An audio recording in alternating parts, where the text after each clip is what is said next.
Coup de fil de ministres qui pensent que le service public, c'est leur jardin. Et qu'à partir du moment où c'est le service public, comme eux aussi travaillent pour le public, il est bien naturel que pour leur projet de loi qui va sortir, vous les receviez pendant 15 minutes dans le journal, même si il y a la guerre en Iran ou ailleurs, même si ceci, même si cela.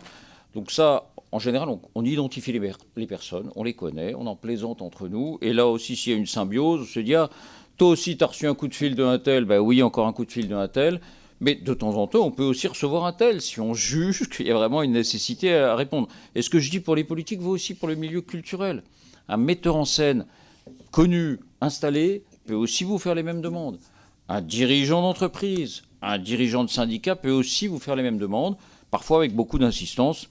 Donc voilà, encore une fois, l'essentiel, c'est de savoir dire non poliment, courtoisement. C'était le 6 février dernier, Jacques Legros, ancien présentateur sur France Inter, a déclaré sur RMC, je le cite, « Le seul personnage politique en 40 ans de carrière qui a fait pression pour passer dans mon journal, c'est Jack Lang.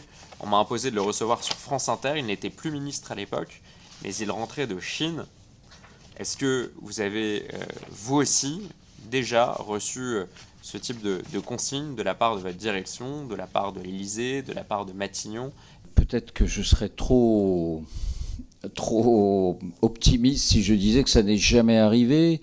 Mais là encore, on parlait d'adéquation. Des cas comme celui que vous citez, j'en ai connu des dizaines, en tout cas pour la pression.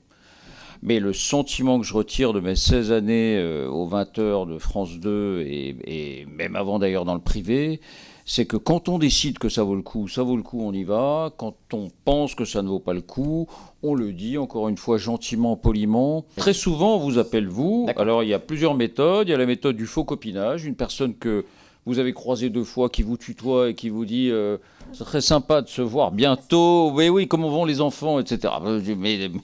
Mais quoi? Qui? Comment? Il y a aussi les pressions plus sèches.